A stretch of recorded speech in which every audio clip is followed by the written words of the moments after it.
I'm Brenda Connor, identity theft victim. No, I'm Brenda Connor. Too bad it's hard to tell which Brenda is real. That's what you think.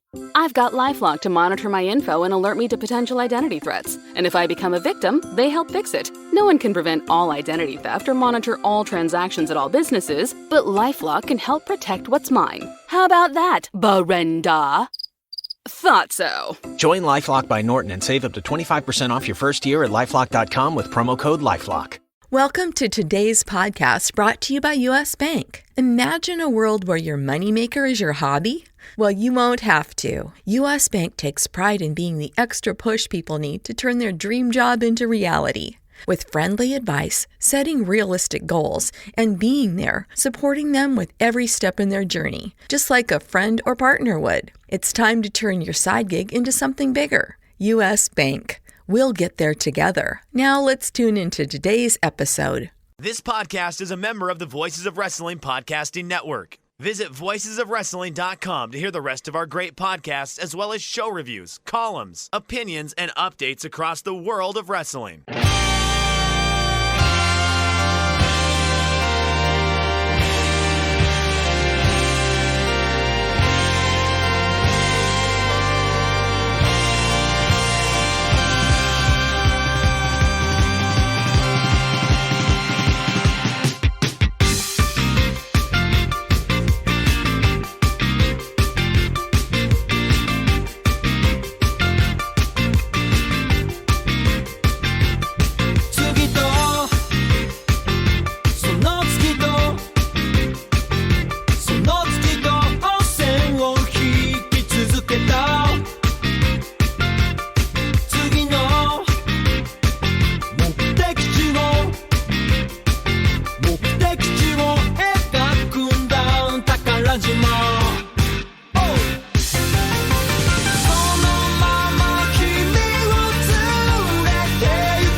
Welcome back, everybody, to Wrestling Omakase. It is episode number 233, and this week I am very pleased to be joined by a returning guest.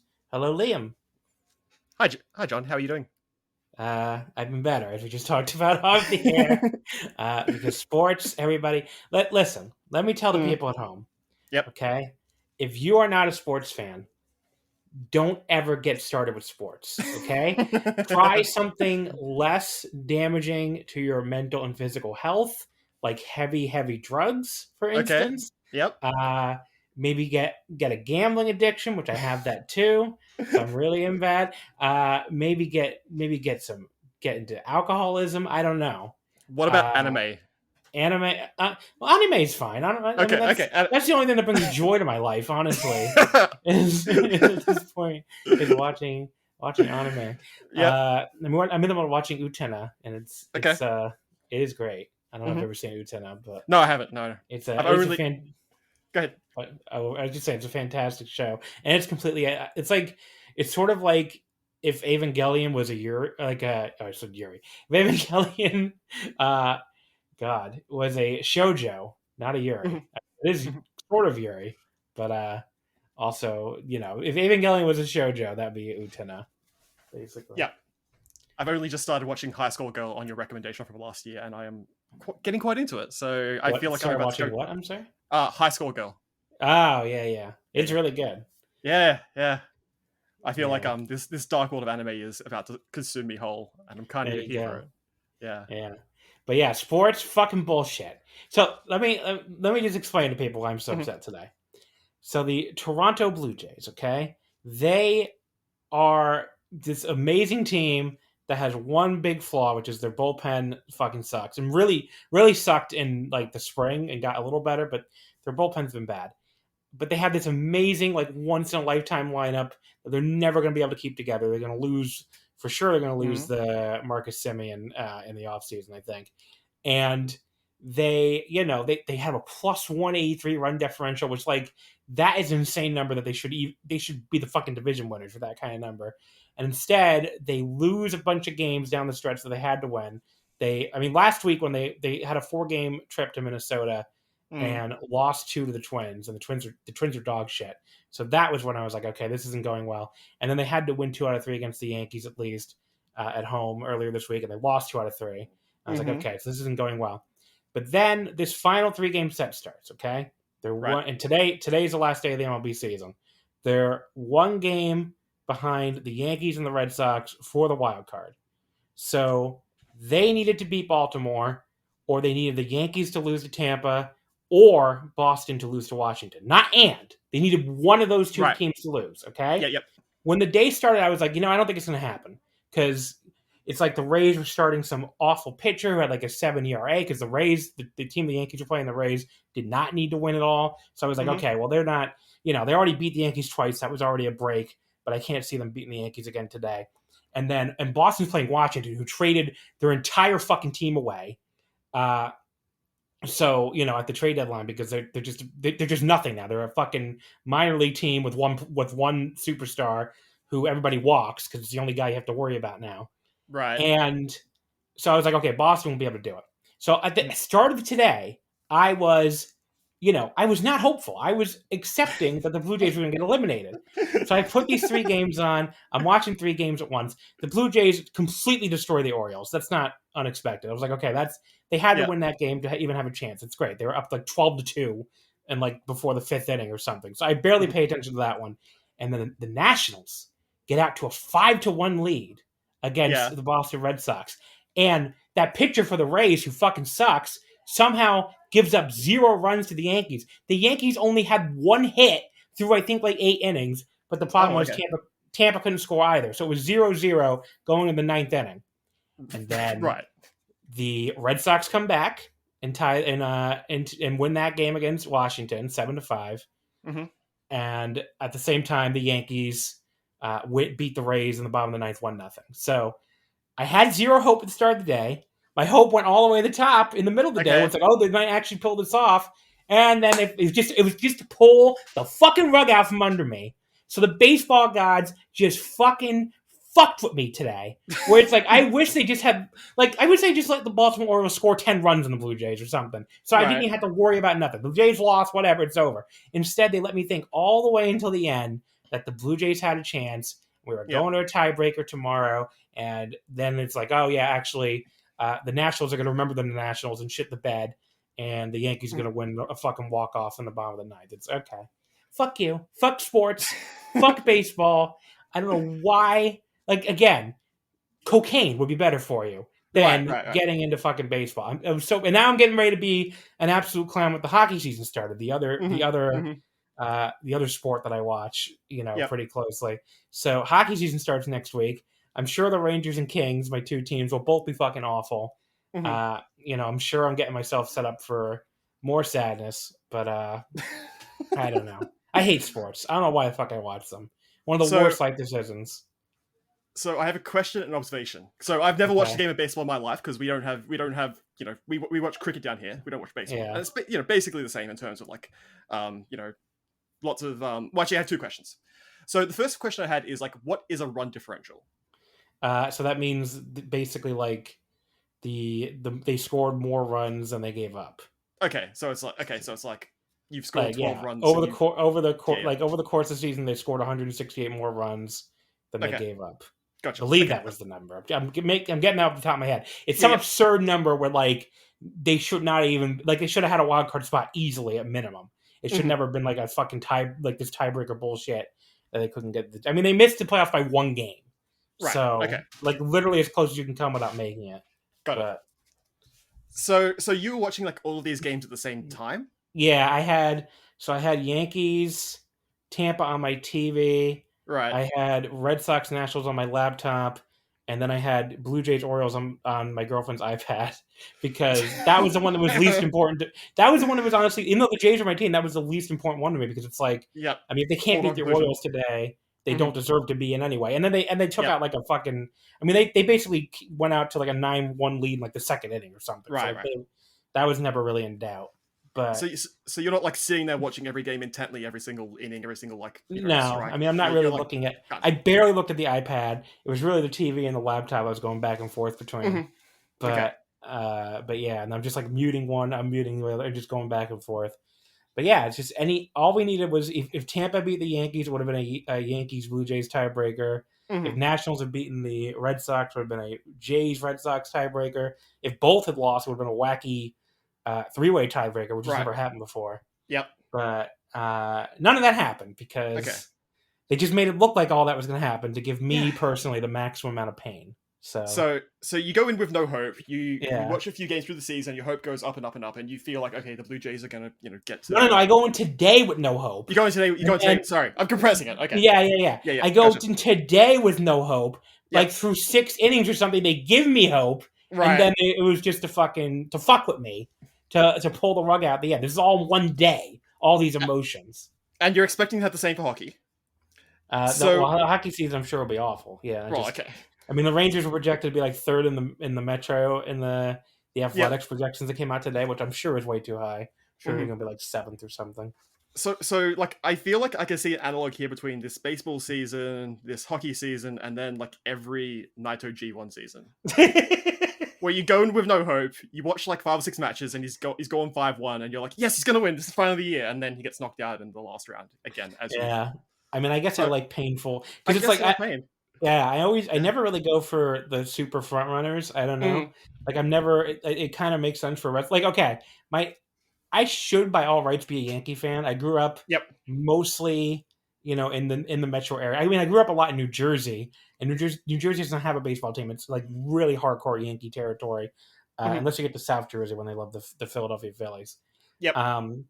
But my dad was a Yankee fan. All my family's a Yankee fan. My girlfriend's a Yankee fan. I just, I'm a contrarian. So I was like, well, I'm going to I like the color blue. And, I like the Blue Jays. So there. I mean, the only local sports team that I picked as like one of my teams, and even though they're my second favorite hockey team, but still, as one of my teams is the New York Rangers, who are the ones who went 54 years between championships.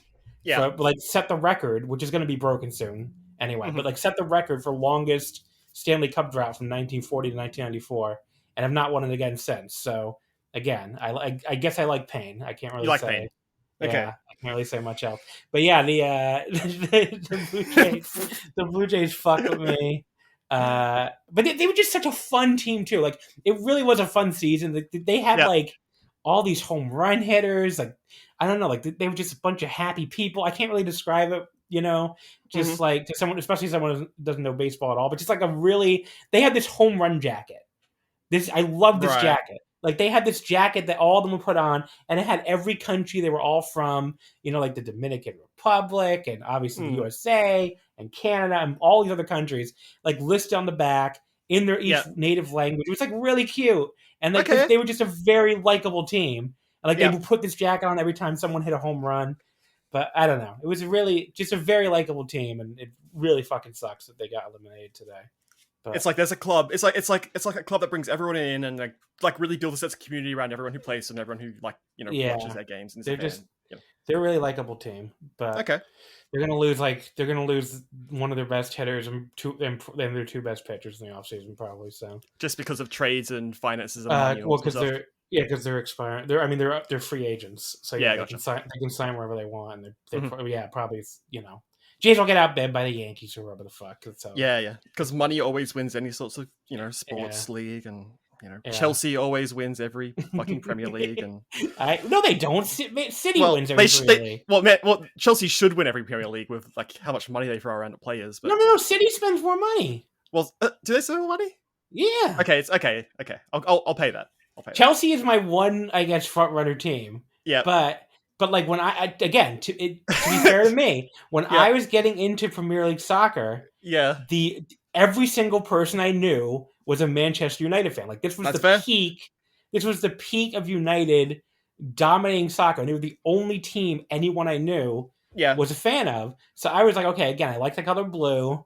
I want to cheer for a team that has a chance to win, but it's not the absolute front runner. So I'm going to go Chelsea, and then Chelsea after that, kind of turned into even more of a superpower. But we're still not the superpower. I mean, you have City.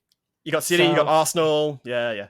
Arsenal, no, I mean Arsenal fucking sucks. Huh? Well, they all my Premier League knowledge is from like 2003 to 2006 when Arsenal were, when Arsenal were a power and everyone was into Man U. So there was there was a meme. Do you remember when the Super League was going to happen briefly for like for like a week or whatever? So there was like a Simpsons meme comparing the start of the Super League to the start of the to the start of the Stonecutters, I guess, when Homer Simpson's getting put in the Stonecutters. And like Arsenal is Homer Simpson. They're telling Arsenal, like, you have to say, may we end up with nothing but one star player and da da da da da. And then everybody else, the other team's like, Arsenal should have to take a different pledge. And it's like, everybody takes the same pledge. Because yes, they have nothing. I mean, they're they're very much a not a good team. But I hate Arsenal because Chelsea Arsenal has a big rivalry. But like, it was funny. I was just talking about this with my friends who again are mostly Manchester United fans last night when we were out like it was his birthday, so we were like out celebrating his birthday, and we were talking about Arsenal fans on our timelines because like, and again I'm sure there might be an Arsenal fan listening that are offending, but Arsenal fans are so fucking annoying about it, and it's like they never shut the fuck up about how hard they have it, and I'm just like, I get it, but if you signed up for this in like the last 5 years, which I think most of them did, honestly, then you should have known what the fuck you were signing up for. You were not jumping on a juggernaut here. You fucking signed up to cheer for Arsenal. I don't know what to tell you. It's like, I can complain so much about the Blue Jays, but like, at the end of the day, I know the score at the Blue Jays. I know that we're lucky to even be at this point in baseball, the way baseball works.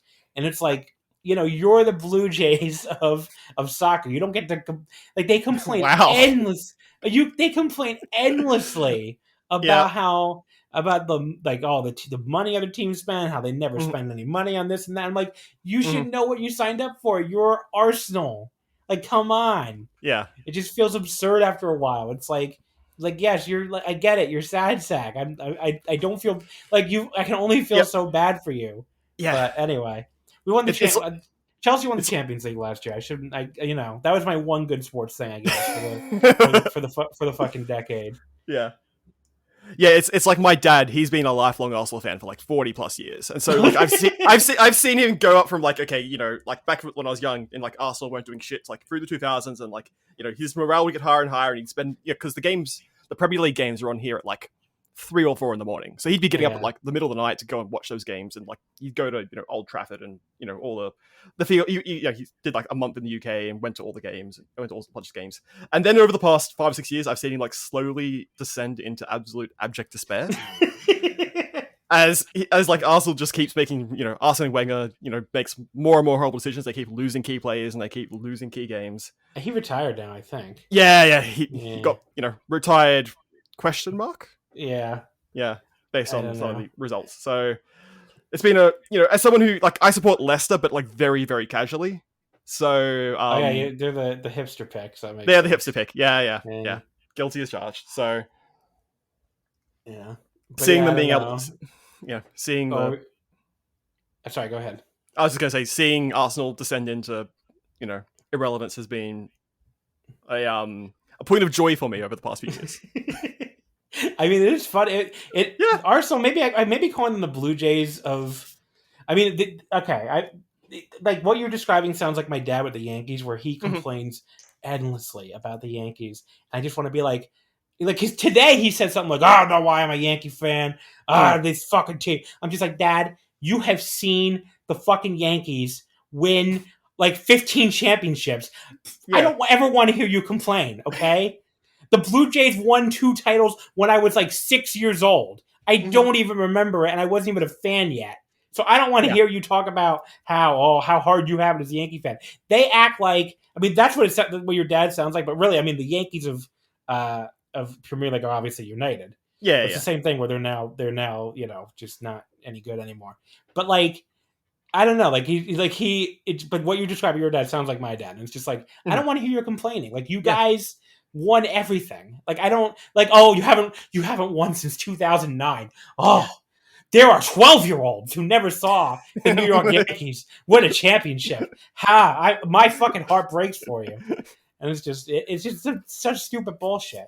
But like, give me, if you guys need to, like, for my dad, it's over. Like he can never, like, every time he complains, I'm always gonna make fun of him because he saw too many championships.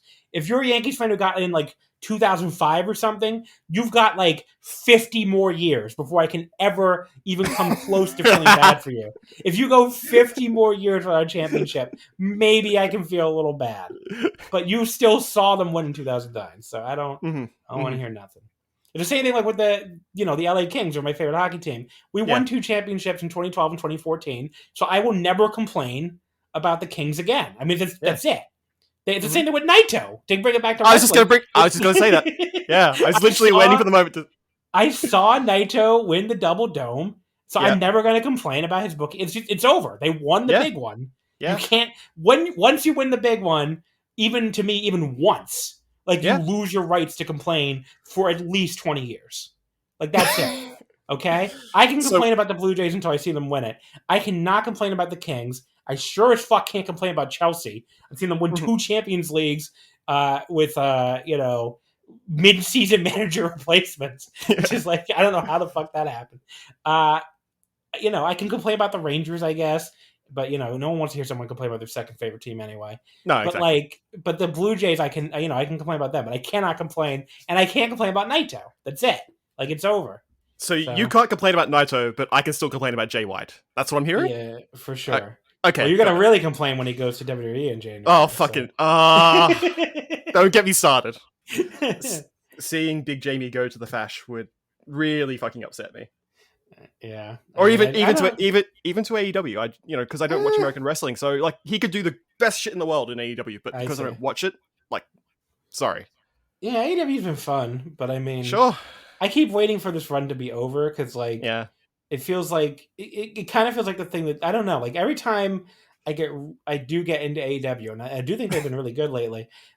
They end up doing something where like the shoe drops and it's not fun for me anymore. I don't know what that's going to be, but like last time, leading up to, in the early part of this year, it was the Revolution pay-per-view, which I thought was absolutely fucking dog shit. And it just completely soured me on the company. And I stopped watching for months after that. And, so far this is the longest I have ever continuously enjoyed AEW. If you go back to like when 7 months.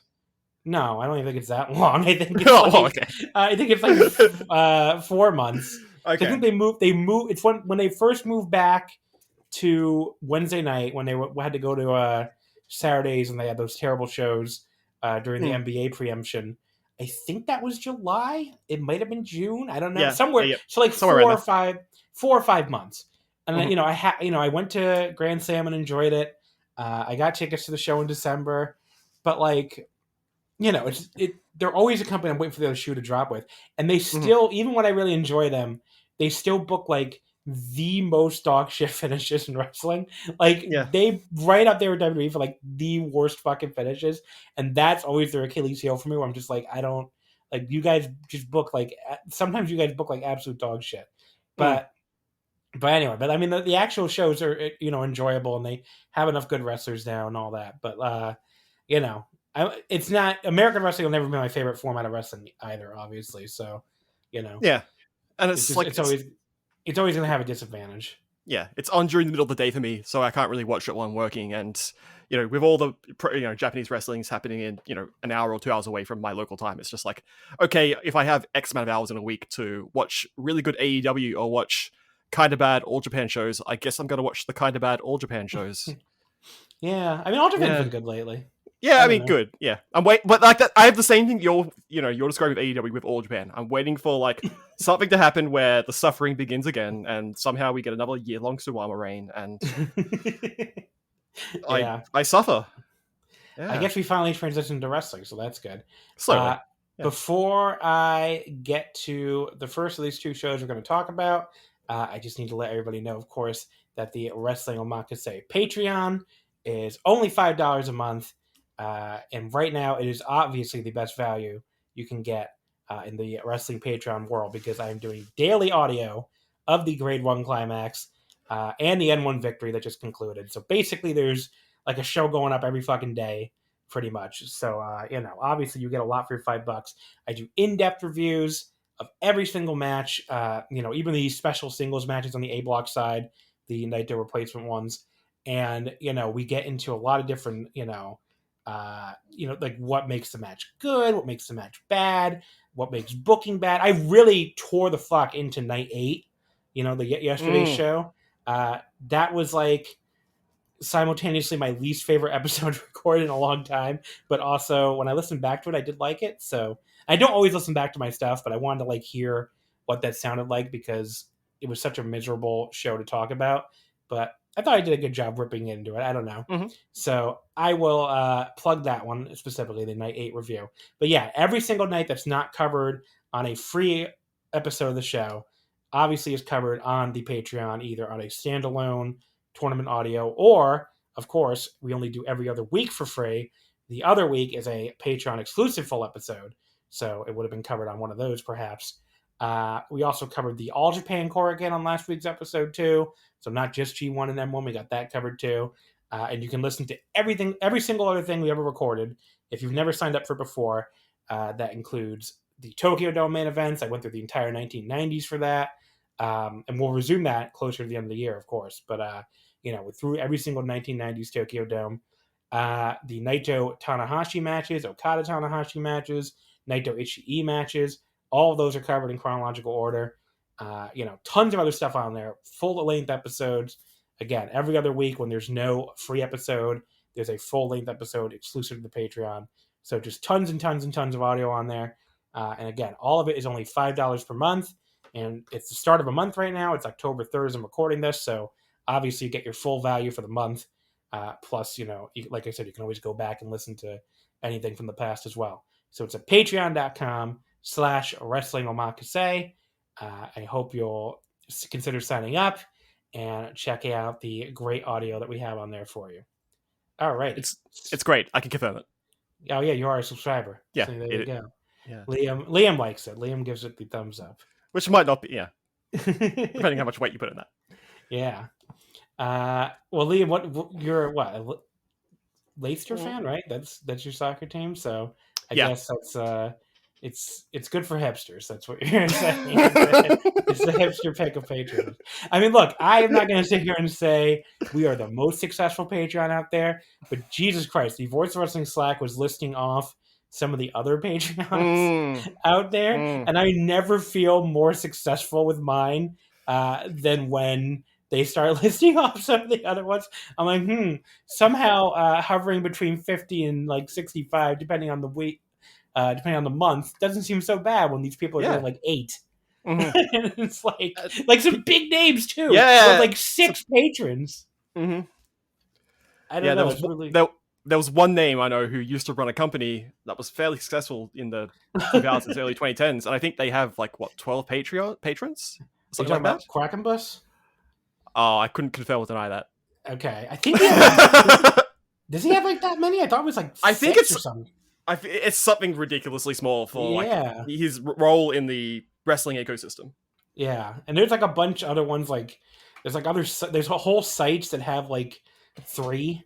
I'm not gonna name names and make fun of anybody directly, but yeah, I don't know. I never, I mean, my Patreon it's a nice little side hobby, and it has a lot more than a lot of other people. I have to say that. So, and the best part about it is you don't have to subject yourself to Raw or SmackDown reviews. That is very true. Yeah, I do not have to watch. I mean, watching night 8 of the G1 was pretty bad, but I can't imagine it's even 1/100th of watching an episode of Monday Night Raw. So, there you go. All right, so let us get into the first G1 show we're going to talk about here. Well, the first show we're going to talk about, which is the G1 show. Night 9 of the G1 from today, Sunday, October 3rd, at the Aichi Prefectural Gymnasium in Nagoya. One thing that's hurt the shows lately is these crowds have been utter dog shit. Yep. And for the people who, again, I went on this rant during my Night 8 Patreon audio, but I might as well do it on the free feed too, where more people will hear it. If you are one of these people who logs onto Twitter and says clap crowds don't matter, I can't even hear a difference in clap crowds, how can anybody claim they can tell who's over based on clap crowds? all these other trash takes I've seen the past year and a half. All I want you to do is watch the first 2 nights of the G1, either one, night 1 or 2 in Osaka, and then watch either night 8 or night 9, preferably night 8, because this crowd was not great either, but they did get a little into some stuff. Night 8 from Hamamatsu, which was a dog shit crowd even before COVID. Hamamatsu did not need COVID-19 protocols to be a horrible crowd. They had lots of practice already. Yeah. So if I want you to watch night 1 or 2 and then watch night 8 or 9 back to back, and then fucking tell me that clap crowds can't make a difference, or there's no such thing as a good clap crowd, all sort of bullshit. Because man, these fucking people go long stretches where their hands don't work apparently, and it sure as hell makes a fucking difference. So it's also like so you know that thing where some people watch shows on mute or on very low volume, and I think that's like kind of, you know, not to be rude about it, but I think it's like kind of psychopathic, because I'm like all of the, you know, crowd noise and crowd reaction is so key to this form of entertainment. You know, having an audience that's engaged and showing their engagement is what wrestling is all about. And so you can actually see, you know, it actually really impacts on my enjoyment of wrestling shows compared to like that night 1, night 2, where they had, or even like the N-1 final we're going to talk about later. You know, having a really engaged clap crowd that's making noise and, you know, engaged in what's happening actually really impacts for me on my enjoyment of, like, you know, what's happening and like being able to really focus in on what's happening inside the ring. Yeah, so, no, I agree. Now, I will say I agree to an extent. When I watch a match like the last 2 matches we got here on night 9, like it really struck me watching Zack and Ishii, where like the crowd was pretty fucking silent for most of that match. But like if a match is that good, I can still enjoy it. Now, obviously, a hot crowd of any kind, even a hot clap crowd, would have elevated even further probably. But like if the ring work is as good as like Zack and Ishii were doing in that match, you know, it's still enjoyable for me. Like that kind of match is, you know, it really sums up why, for all the other issues with New Japan right now, for not even just the clap crowds, but the horrible booking at times and, you know, some of the other bullshit, that I will continue to watch it, because at the end of the day, they still give me, you know, high quality ring work with about, I don't want to say more consistency than anybody else, but like certainly as much consistency as anybody, for sure. So when at the end of the day, that is a big thing. But yeah, for sure that having a engaged clap crowd makes a huge difference compared to a non-engaged clap crowd. I think that's very clear as we hit these kind of mid G1 doldrums here. So this show opened up with Yoshinobu Kanemaru defeating Kosei Fujita in 7:34, the Boston Crab. This was, of course, your scheduled non-tournament match. Very normal Young Lion stuff here. I thought a little more exciting, though, than yesterday's Kanemaru Oiwa match, which a lot of Kanemaru working over his leg. Just wasn't very exciting at all. I went 2.5 on that one. On this one, I thought was a little better, so I went 2 3/4. Yeah, I think it was like very basic stuff. That like these young lions are still so new and so fresh out of the dojo that there's not really much you can do with them at this point, but you need to get them the reps. So, the one thing I've noticed about both of these new lions is like they wrestle like heels and they look like heels. So like I don't know if that's like a change in the training or a change in like how they're being perceived or like, you know, anything like that, but just they feel like it's Uemura and Tsuji always felt like babyface leaning young lions, and these feel like heel leaning young lions, if that makes sense. But aside from that, just like really basic, you know, stuff. Boston Crab finish, no big spots. Match number 2, the special singles match to replace the planned Naito and Yano match from this night. The Toru Yano defeats Bushi in 7:14 with a schoolboy. First of all, so Toru Yano's been bringing out this bag a lot lately, and he used to like cover Bushi's head. Bushi brought out a Louis Vuitton bag to try to counter Yano's bag. That was very funny. I laughed. That was pretty good. Like if you don't get the joke, Bushi loves fashion. That's pretty much the whole joke. And he brought that up. Like when he brought that out, it was like, well, that makes way too much sense. They both get blinded, but then the referee just pulls the bags off both their heads. And it's just like, is that easy? Why can't they pull the bags off their own heads? Yeah, they're not like tying the bags around the ring. It's just like the bags are hanging loosely on their heads, and neither of them are smart enough or have the thought to actually just pull the bags off. Yeah, idiots. Very bizarre. We get the usual nonsense you expect here. Bushi ties Yano to the barricade using a towel. Yano escapes, makes it back to the ring. Yano, in turn, ties Bushi's mask to the barricade, but he stole a page from Great Okan's book, and he pulled scissors out and cuts his way free. Now, some people hate that spot. I think they're like, oh, it doesn't make any sense that he would have scissors. I'm like, what doesn't make sense about that? If you were going to wrestle Toru Yano, a wrestler who loves to tie things, why the fuck wouldn't you bring scissors? Yeah. Like, I think that's perfectly logical. It's like, well, he thought ahead. I don't know. It really doesn't. That spot does not bother me at all, honestly. It's also it also responds to that criticism of like people don't watch each other's matches. It's like that shows you people watch the matches, like other round matches, and learn from them. Then the ref gets blinded with one of these sacks, so he misses. He misses Bushi, rolling up Yano for the win. So Yano then low blows Bushi while he's taking the sack off the ref's head, and schoolboys Bushi for the win. This was like amusing enough. I don't know. It was definitely short, which I appreciated. I gave it the perfectly average 2.5. I definitely didn't hate it. So, it wasn't painful like that Yano Kenta match. So. Oh, I disagree on that. I think that Yano Kenta match was pretty funny. But maybe that's just me. That one really pissed me off for some reason. I feel like half the shit with Yano is like, what kind of mood are you in? And at this point in my day, the Blue Jays had not yet tore my heart out, so I was still in a good mood. So there you go. And Bushi kind of sucks, so putting Bushi in with Huge and Yano makes sense in terms of like having a matchup, a makeup match. I always think Bushi sucks is too strong. I think he's fine. I think he kind of sucks. I don't think he sucks. Okay, that makes sense. Yeah. I don't hate. I always feel like people are way too hard on him. Like, I don't think he's awful or anything. Just think he's like a perfectly average wrestler. I don't know. Maybe slightly below average. But he's like what? Okay, with Bushi, like, first of all, he's never pushed very hard, and second of all, like, if you're gonna be like an average wrestler or whatever, like, if you could post like pictures in black and white, your hands making this weird vagina-esque like hand sign, doing everything. Like, he has a certain charm to him that a lot of other bad wrestlers don't have. So I enjoy Bushi. He's inoffensive. I could take some Bushi sometimes. Inoffensive is a great word. Yeah, great word for it. Match number 3, our first tournament match of the night. Kenta defeats the Great Okan in 1939 with a schoolboy. So Kenta goes up to 4-2, and Okan drops down to 4-2. I thought Kenta was like very amused by Okan, or like he was like trying hard not to laugh during Okan's entrance, and then he like briefly mocked some of the entrance mannerisms like before the match. Like, it was very brief, so you may have missed it, but like I got that down. Yeah. Well, I guess I meant the audience too. Anybody may have missed it. Yeah. I knew you saw it, Liam, because you had the eyes of a hawk. But people at home, it was like very, very brief. But yeah, he was like kind of like doing a little shakes, and I thought that was funny.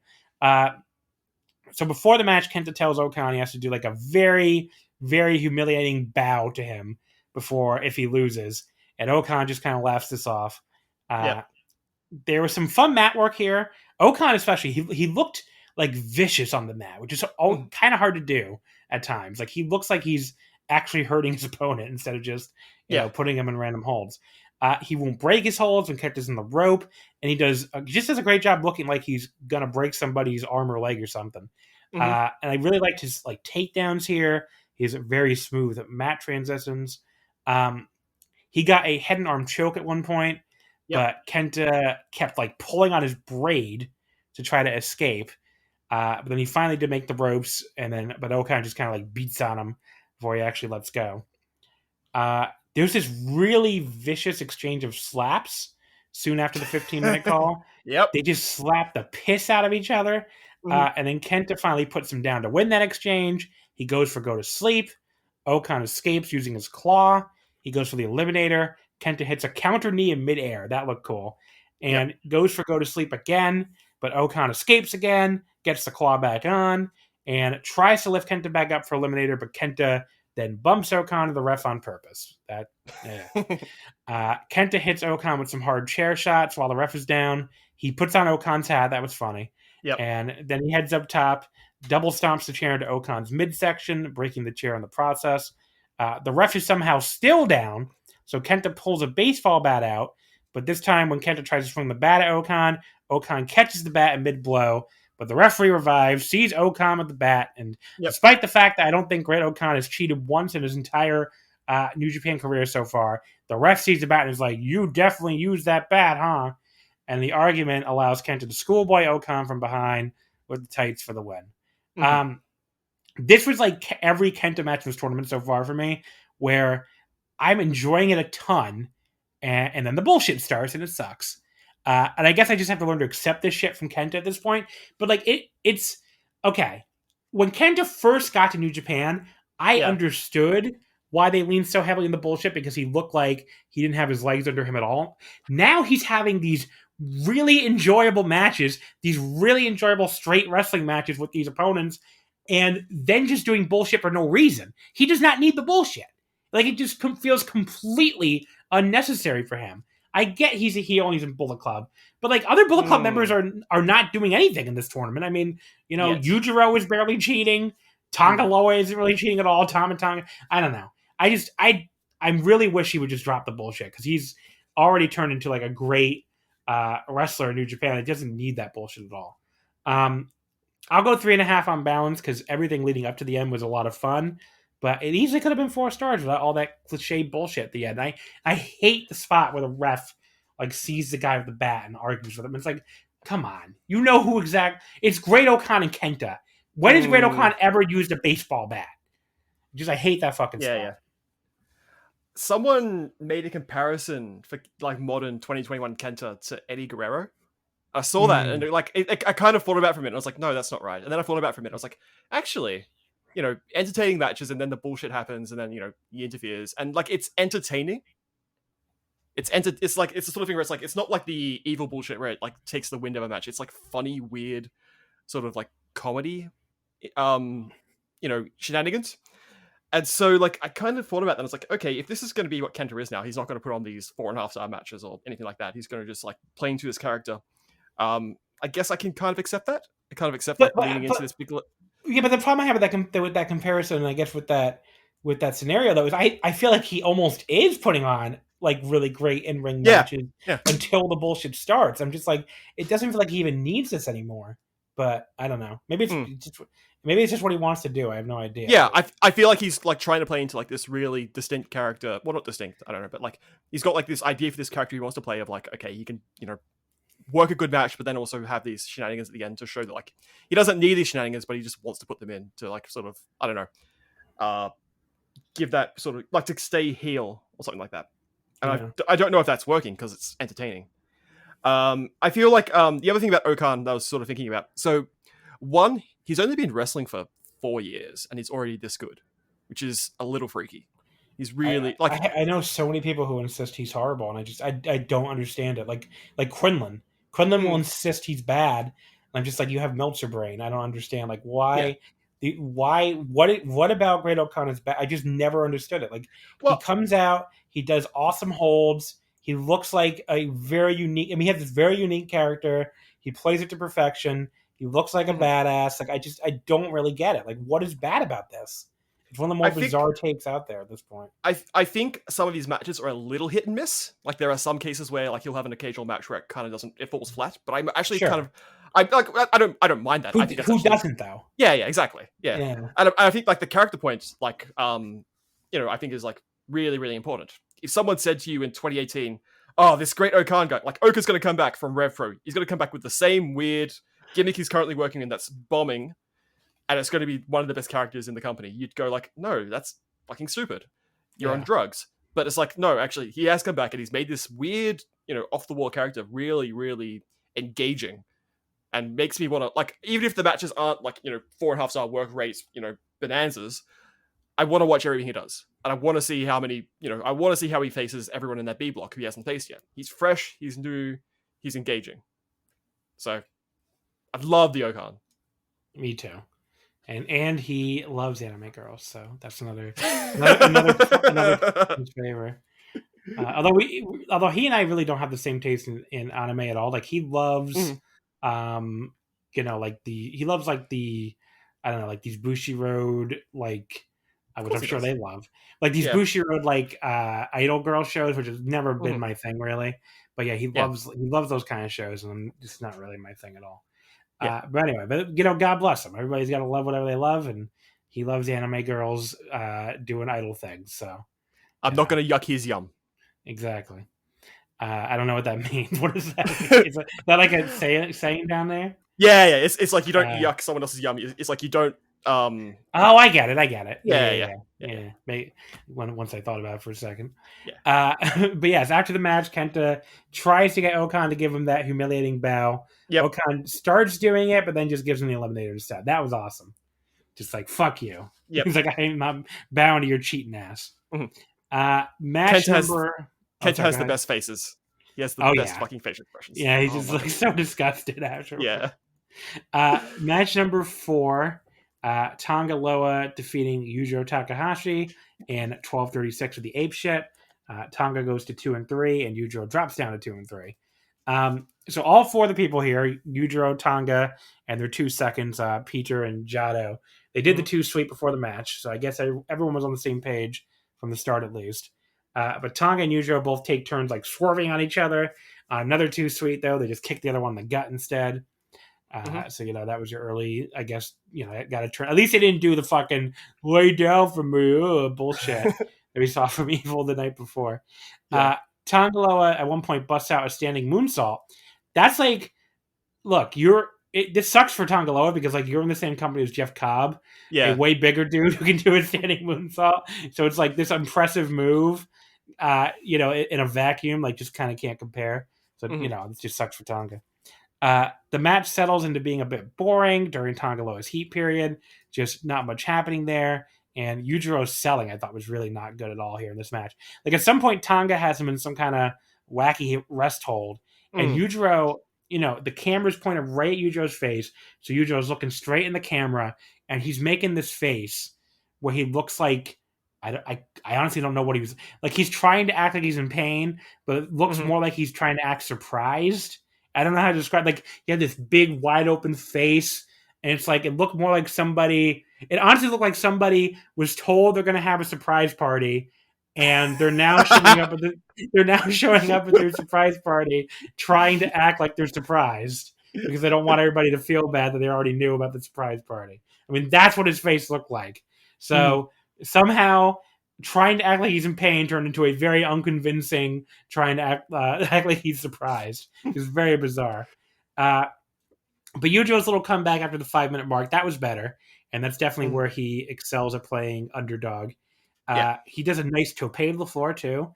That got some, gasping out of the crowd, which, this crowd was not exactly making a ton of noise. So Peter at one point, like her dancing was just kind of funny. Like she's like dancing with the clapping or something, but like, I don't know. It's not often you see a woman as attractive as her look like an absolute dork.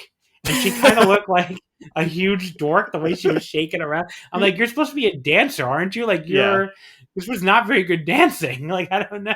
Maybe they weren't giving her a good enough beat or something, but it was very weird. I guess it's hard to dance in heels that high, I suppose. Yeah, that's true too. I mean, people do it apparently, but at certain establishments.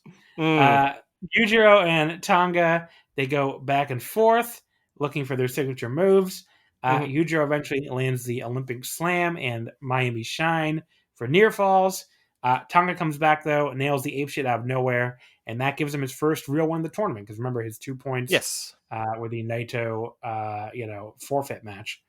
But yeah, this was fine. Not anything more than that. I went 3. Maybe that's a little generous even. It was boring early. Yujiro's selling was goofy, but I thought it picked up enough down the stretch to call it a fine little match. I don't think it was bad, certainly, but both these guys have had better matches in this tournament so far already. So, what are you going to do? I thought they had a good idea of Yujiro trying to counterplay Tonga Loa and trying to use his momentum against him a lot. I thought that wrist clutch back into the Olympic Slam was kind of cool, but this is an okay match that the crowd did not give a single shit about. So, yeah. Tonga Loa helped Yujiro up afterward, even kind of helped him in the back. So no signs of Bullet Club dissension there, at least. So Bullet Club is fine. All the evil and God, who the fuck was he facing? the night before. Chase Owens? I'm sorry? Chase Owens? Oh, yeah, that. Evil and Chase. Yeah. All that stuff the night before. Yeah. This was a much more amicable end, I guess, than Evil and Chase the night before. Where Chase gave him the 2 sweep, but looked so angry about it.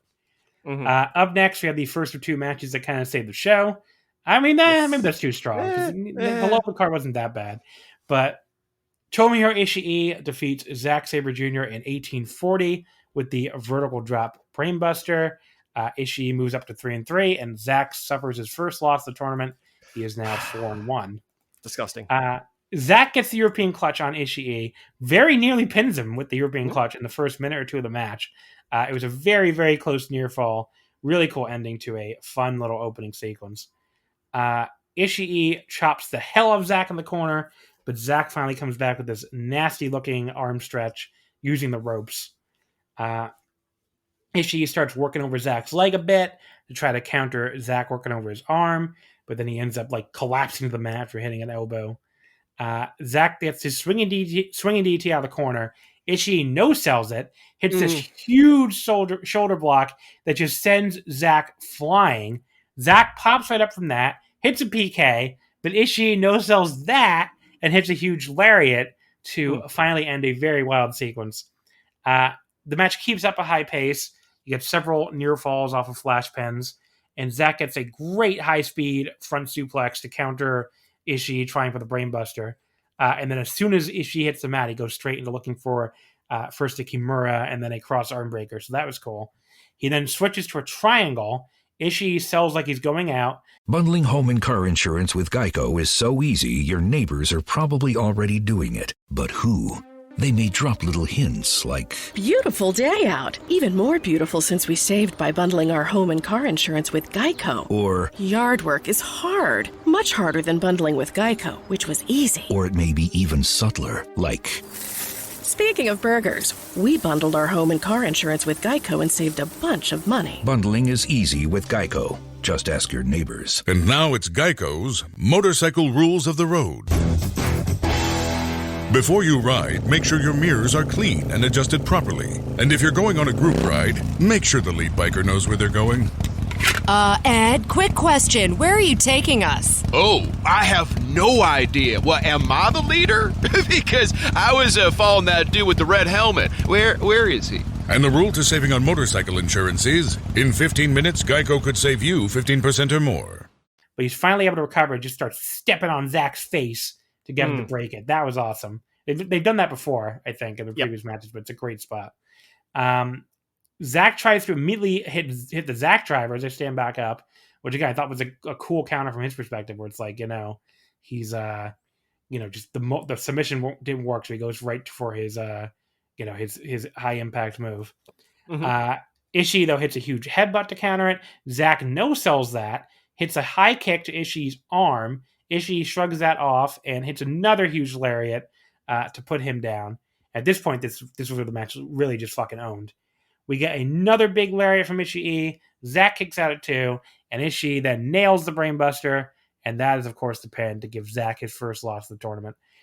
This is pretty much as awesome as you would expect. I went 4 1/4 here. If anything, it felt like it could have gone way longer. The match ended somewhat abruptly, and I would have been down for more of this match, which, you don't always say that after a big New Japan match, honestly. But yeah, both these guys, Zack and Ishii, really helping to carry A Block. Not exactly unexpected. And you could maybe argue Ishii going back to lariat so much with all the arm work Zack did was like bad selling or psychology. But I thought Ishii did such a great job, selling his own arm pain, even after he hit every move, that I really didn't mind it at all. So, I enjoyed this match. Was awesome. I think these two are like the perfect opponents for each other in terms of like two people who have like very distinct styles, who are very different in terms of physical, appearance and physical like structure and size, who like play off each other really well. You have like Ishii coming with the high impact strikes, and being able to withstand anything that Zack can throw at him, and then Zack like basically falling to a single strike and having to fight back with the submissions. And like it's a really interesting contrast. Like the only criticism I can have for this is like these two have faced off like a bunch of times before, and because they are so distinct and they are so different from each other, and we've seen this a number of times before, like what you're getting coming into this. That being said, it fucking ruled. It still was like an awesome match. So yeah, highly recommended. I've got to give criticism to Ishii for trying to, screw the rightful G1 winner again by beating him, but hey, 1 year. This, by the way, evened up the career series. So it was 3-2. Yeah, it was 3-2 Zach entering this match. So it is now 3-3.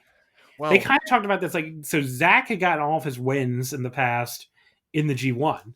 So if you look at it, Zach beat, or two of his three. So Zach beat him in the 2017 G1.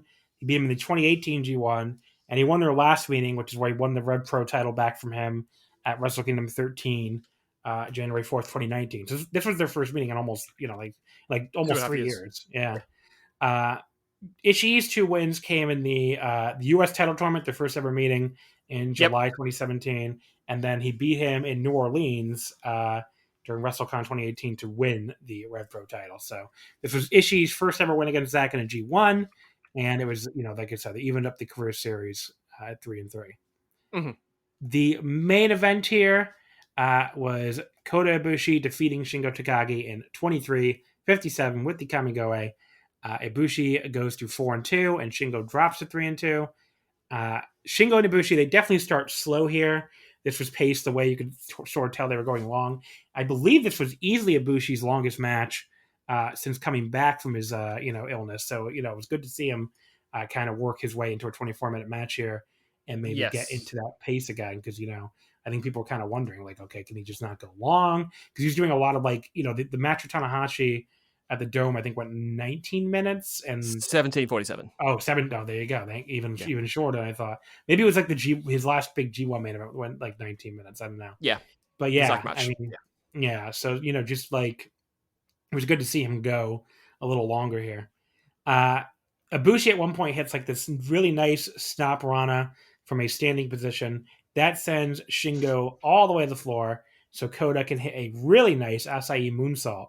And he does it off the top rope instead of the, instead of the second rope, like we usually say. Of course, he lands right on his neck in the process. Not very surprising. Then we get a very hard strike exchange between Ibushi's kicks and Shingo's chops. But Shingo puts a stop to that just before the 15-minute call with a nice dragon screw. And I love that he lifted that move. Because from Tanahashi, because first of all, it kind of continues his, his whole move thief character he has going in New Japan. But more importantly, he's the fucking dragon, so it makes a lot of sense that he has. The dragon screw, yeah. Ibushi hits a very nice short arm lariat at one point, but Shingo no sells it, hits his own lariat. Ibushi takes this huge flip bump, but then kind of still pops right back up, and then German suplexes Shingo, but Shingo no sells it, hits this big running elbow to the back of Ibushi's head as Ibushi's sitting there kind of like grinning like an idiot over what he just did or something. It was very weird, honestly. He was just kind of sitting there grinning like, yeah, look what I just did. But yeah, then Shingo then just like fucking murders this dude with his lariat from the left. Like the moment Ibushi avoided the pumping bomber. That was a really, really cool spot. He then hits Made in Japan for a close near fall. But Ibushi comes back with the Bamaye, hits his sit out last ride for a 2 count just before the 20-minute call. He tries for Kamigoe, but Shingo is too strong. He locks his arm together to keep Ibushi from pulling him in. He headbutts him in the chest a couple times, hits this great counter punch right to the face. And then a huge headbutt. Then he again, I don't know if this was meant to be a move thief thing. I kind of feel like it was. He hits this big knee to a kneeling Ibushi's head. And I don't know if I've ever seen him hit a knee attack at all before. So no, I guess you could argue, yeah. It's weird. It kind of adds to his move stealing gimmick, which I really like. Mm-hmm. He hits a huge pumping bomber. Ibushi, of course, takes this enormous bump for it. That gets a 2 count. And then Shingo starts battering Ibushi with the forearms from each side. But Ibushi answers with a huge palm strike, hits his really cool high kick.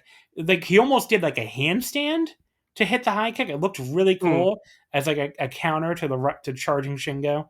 Then he just grabs him and nails him at Kamigoe. He covers, but Shingo somehow kicks out too. And this Nagoya crowd that hadn't been great all night, as we went over already, just reacts really big for that. So that was cool.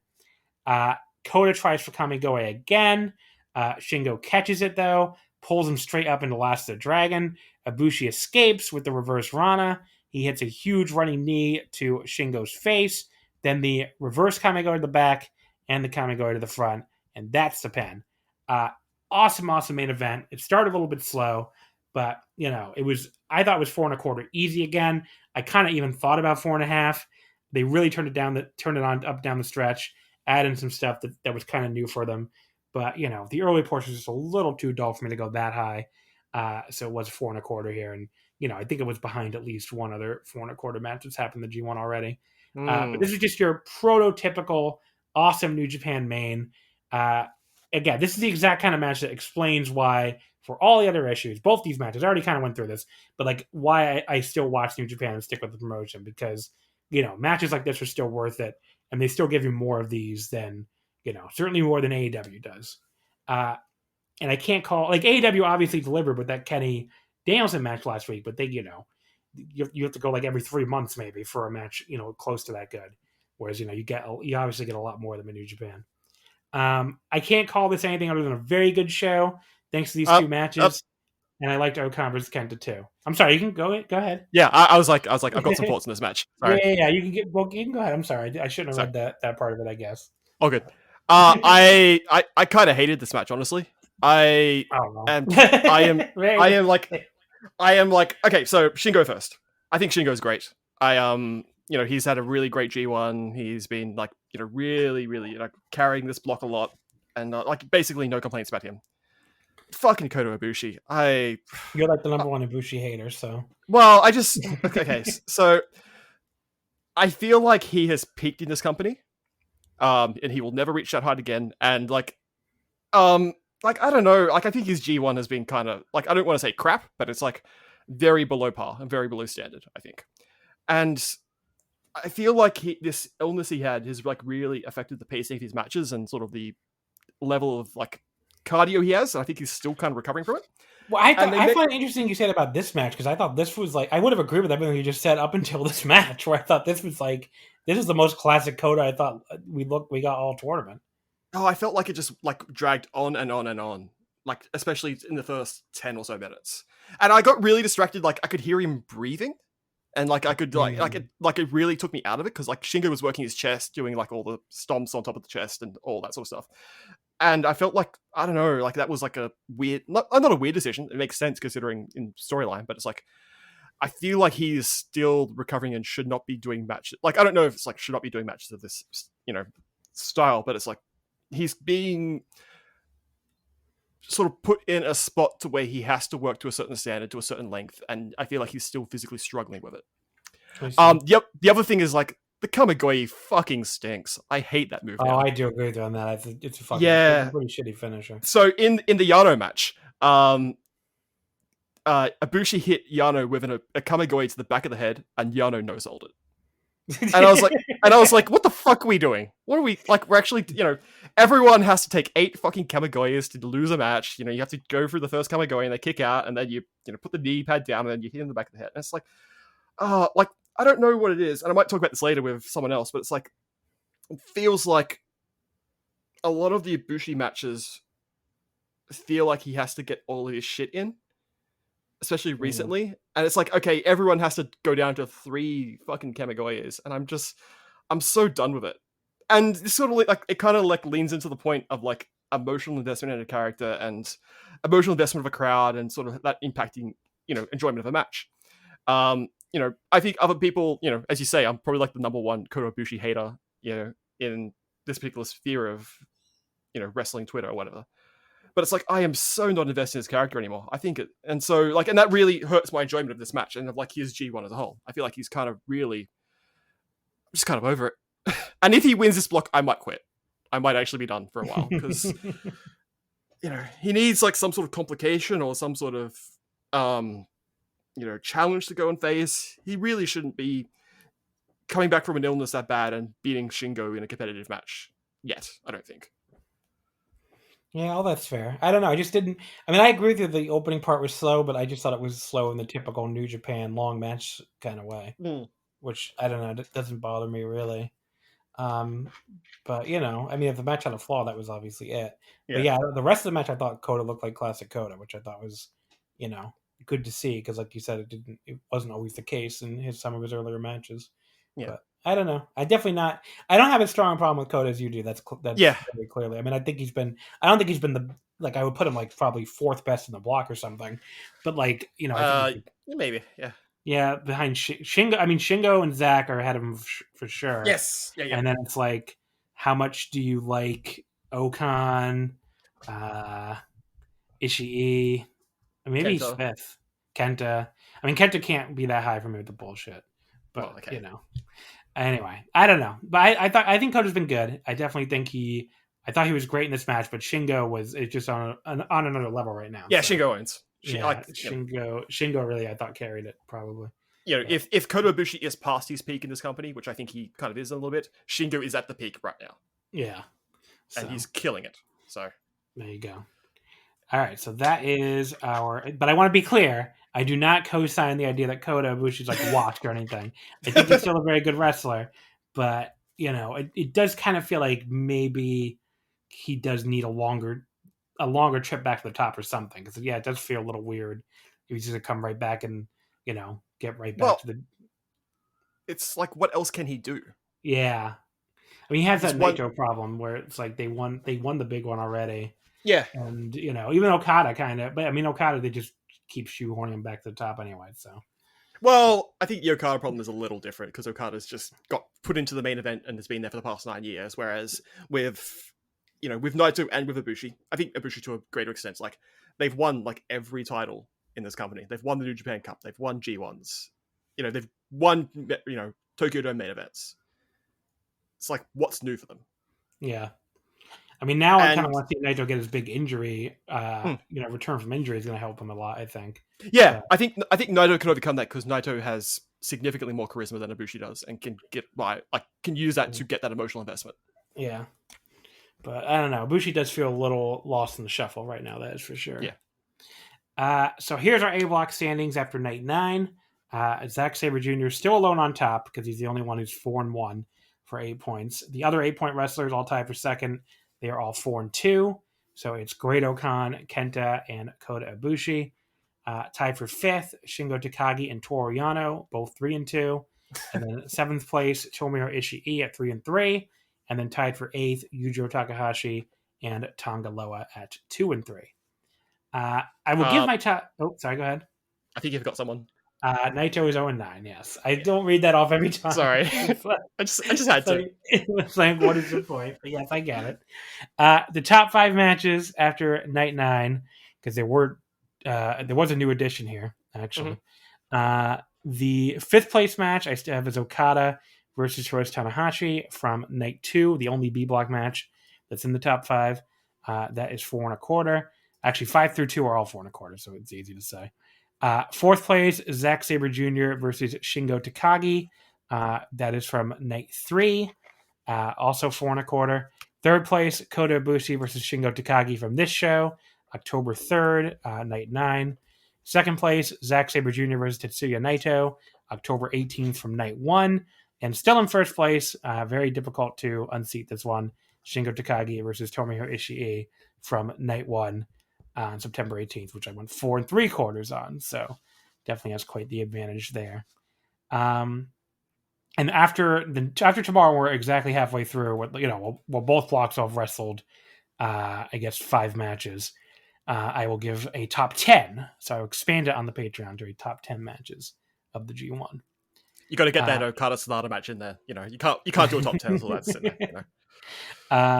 Night 11 will be the next time the A block's in action. That will be Thursday, October 7th from Hiroshima. The card here starts with a non-tournament match with Ryuhei Oiwa against El Desperado. Then your special singles match for the night, Hiromu Takahashi versus Kenta. That could be great. That's going to own. The two of them are going to do so much stupid bullshit together. They're going to make so many great faces together. It's going to be great. Match 3, your first tournament match of the night, Kota Ibushi versus Tonga Loa, a first time ever singles match. I don't really see any reason why Ibushi wouldn't win that. Match 4, another first time ever singles match. Zack Sabre Jr. against Yujo Takahashi. Again, Zack should win that pretty easily. Semi-main event, Toru Yano versus Shingo Takagi. Both these guys are at 6 points. They've only met once, and Shingo got the win. I would assume Shingo wins, but, Yano can always beat anybody, but it just would seem weird for Yano to get the win. Yeah, I mean, Shingo kind of has to lose 3 times, right? To not win the block. Yeah, so he's already, he's lost twice. He's lost twice already, yeah, so he can lose one more.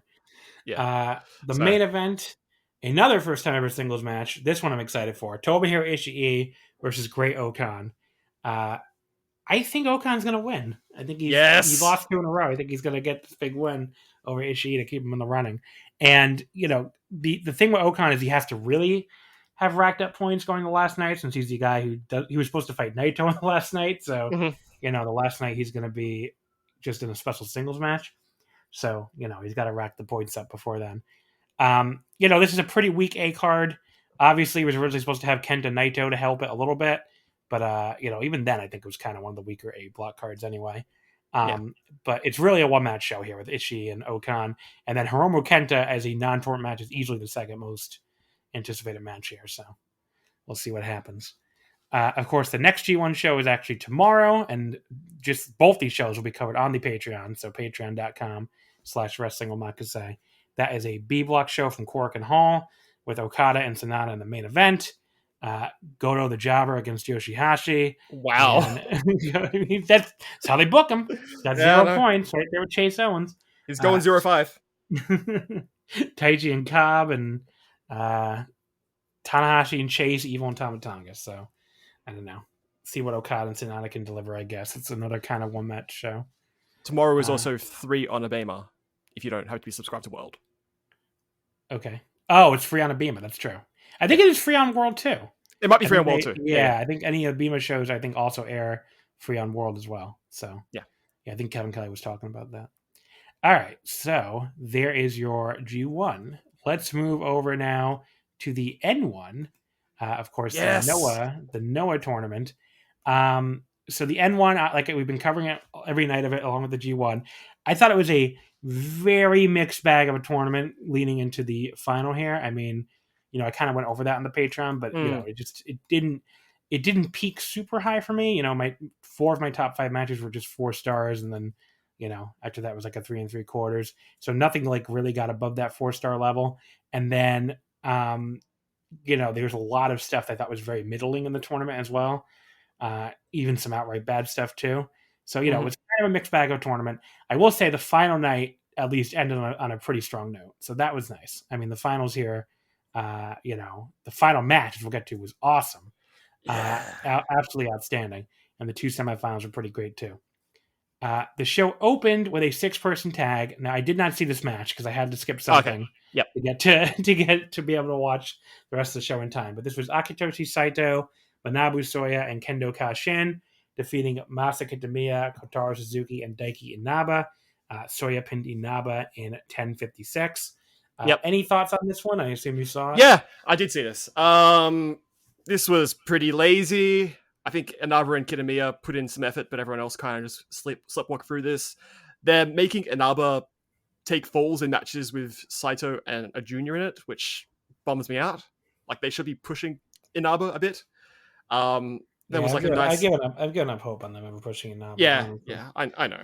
I'm dumb and still want them to push someone young, but I don't think it's going to happen.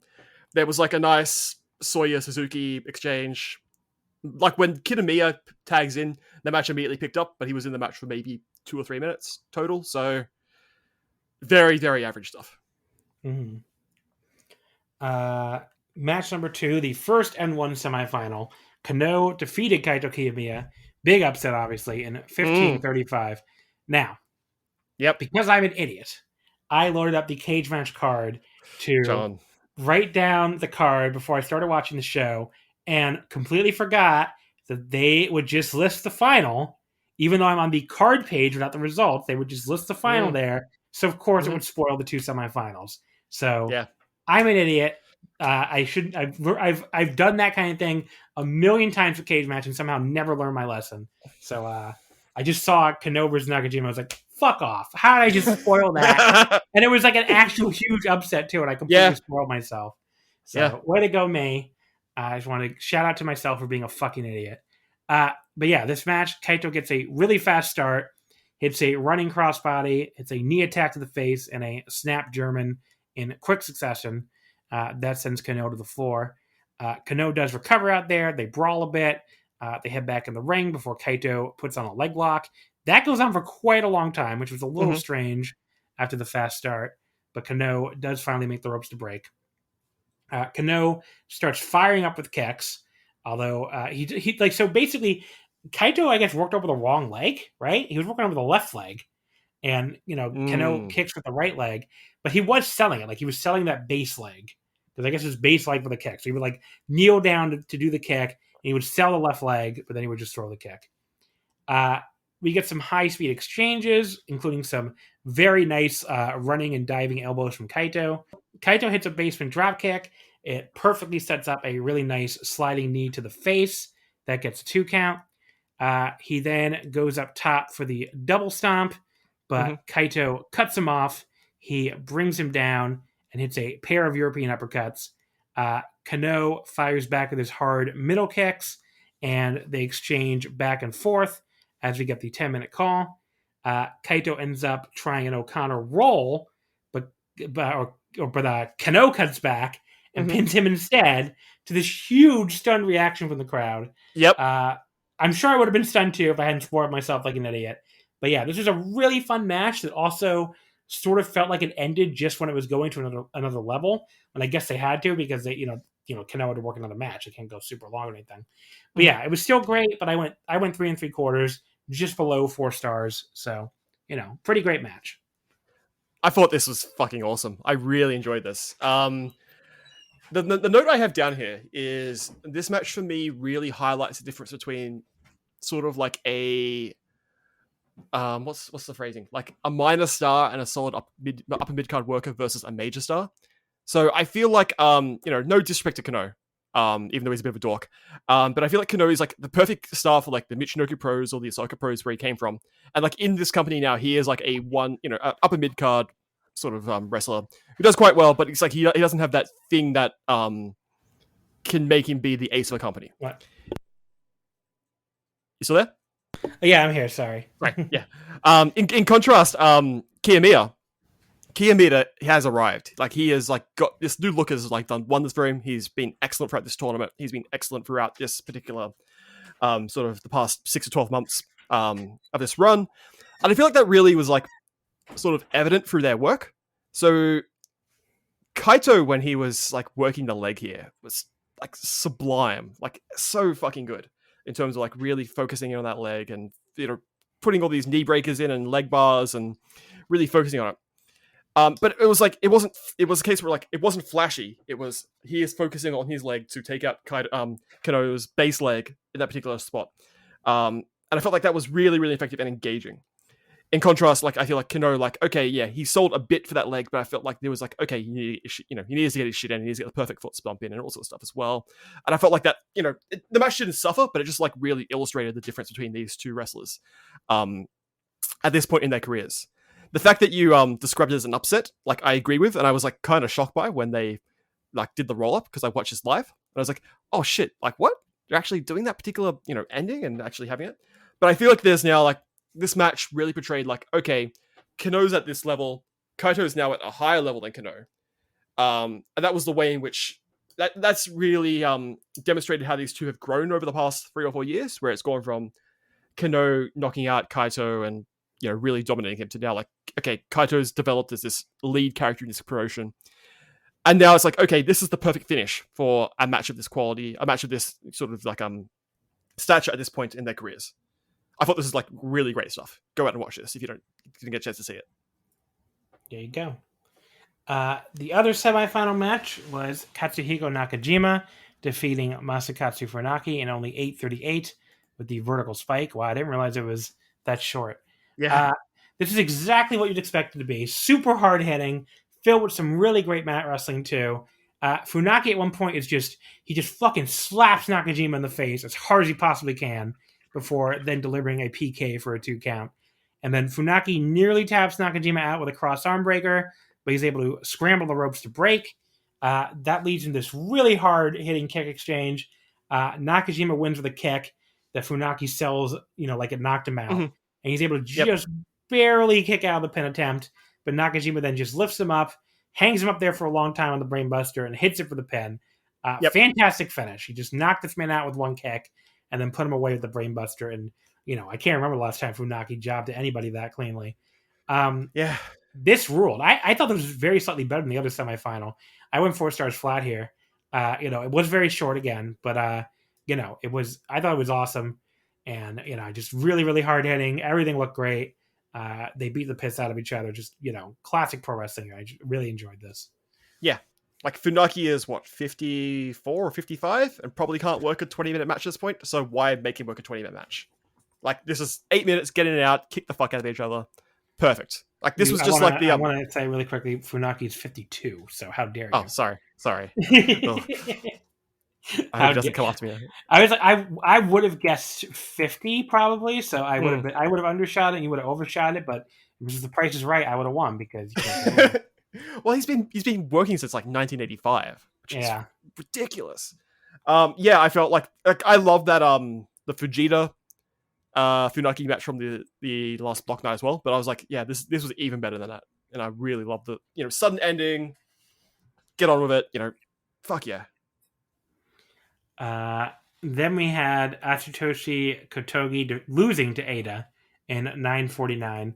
So this match, was to set up the junior tag title challenge with him and Osawa against Kotogi and Ohara that's coming up. It bored me for a bit, especially during Eita's heat period where not much interesting was going on. But I love Kotogi's comeback. He got to show really great fire, hitting these repeated hard lariats in the corner. That was great stuff. But Ada ended up pinning him with his vertebreaker thing. I don't forget what he called it. And, I thought it was pretty good. Not much more than that. I went 3 1/4. Nothing you got to run out to watch, but I thought it was pretty good. Yeah, I thought this was okay. Kotoge rules, and he is the perfect person to put a new character in with because he has that fire and that sort of underdog babyface sort of vibe. I felt like this was Eita very much working a character. I'm not very familiar with Eita from Dragon Gate. That's the one big promotion I don't really watch, so I don't know if this is similar to the matches he has over there. Yeah, but, he's been like a scumbag heel forever there, I think. Okay. I'm very I have not watched Dragon Gate regularly since 2018 or something. So I don't know what's happened the past 3 years, but definitely when I still watch Dragon Gate all the time, he was Mr. Scumbag heel. Okay, so yeah, he was Mr. Scumbag heel here too. That was good. And then he cut a promo afterwards, which you'll go into. Yeah. Actually, I didn't write it down. I don't know what he said. He basically just put Kotoge down for a solid 5 to 7 minutes. And I was like, come on, get on with it. Oh, Jesus. very similar to Dragon Gate stuff. So, yeah. It's definitely not him playing any kind of new character. That is for sure. Yep. Match number 5 was Hayata and Yoshinari Ogawa versus Daisuke Harada and Junta Miyawaki. It went to a double fall in 8:06. I didn't dislike this. You really hated this that much? Okay. I'll get to it. So it was to build up a GHC junior title match on October 10th with Harada challenging Hayata. I thought there was some really good action in this match. The finish, though, was weird as fuck. So Harada sort of did this weird roll through into a German suplex bridge, but without the actual German suplex. It looked really weird, but maybe not bad. I don't know. It was kind of neat in a very unique way, but I'm like, why not just do a German suplex? Anyway, but somehow he had his own shoulders down as well. So the referee counts a double fall, making it a draw. I went 3 1/4. I thought it was pretty fun, but a very strange finish. Do you have any thoughts on it? I've been watching a lot of Ogawa over the past 2 or 3 months. We've been in lockdown. I've been watching the old, early 2000s Noah. Ogawa fucking rules, and he still rules. So in this match, I think he had maybe 90 seconds of ring time. Yeah, he didn't get any time in this match. Yeah. I'm not a Hayata guy either, usually. I thought he was fine here, but I'm not usually a Hayata guy. So the contrast is you team up Ogawa, who rules and has ruled for 30 years, and you team him up with the worst Major League wrestler in the world, in Hayata. And I'm just like, oh, what are we doing? Like, Hayata is sloppy and boring, which is a bad combination for a wrestler. So yeah, I just like couldn't really get into it. I felt the ending, like you're right, it was creative, but it was also kind of lame and kind of like look really silly. And they've been doing draws on the build up to the junior title match. They did a 30-minute draw in was it Yokohama? I think maybe. Mm-hmm. No more fucking double pins. Stop it. Everyone's doing them now. Stop doing it, please. Wow. I beg. After the match, Harada says he can't accept that decision, so he wants Hayata in a singles match right now. Again, I knew that happened based on the cage match card. I didn't know how it happened, but I knew they did go to a singles match. Apparently, it's non-title. Anyway, so Harada and Hayata elbow each other right off the bat. Hayata walks out. Okay. I don't know what the point of that was. So it went 0 minutes and 59 seconds, and the actual Noah site says the match result was, quote, Hayata match abandoned. So obviously that's some English, but like it wasn't a count out or anything. The ref, Hayata just walked away, and the ref was like, well, I guess you lose. And it was very strange. I'm not even going to bother giving that a rating. It was very, very weird. A little bit of crack booking here from Nosawa. He always does one or two really weird things, and that was definitely the one here. Yeah, it's like Nosawa. It's like sometimes he hits, sometimes he misses. This was, what are you doing? What? Come on, stop it. And Harada does go after him afterward, but there you go. So the semi-main event was a 6-man tag team match. Takashi Sugera, Kazuchi Sakuraba, and Kazuyuki Fujita defeating the M's Alliance, Keiji Muto, Masato Tanaka, and Masaki Mochizuki. Sugera pins Mochizuki in 18-17 with the Olympic Slam. I thought there's a little slow paced at first, given these 6 guys in there and their combined age of approximately 10,000. Not that much of a surprise, I guess. It was a little slow paced, but some hard hitting strikes too. And the match ends with the 3 of them, triple teaming Mochizuki, and leads to Sugera putting him away at the end of a surprisingly long match. I wrote with the Olympic Slam. This was good.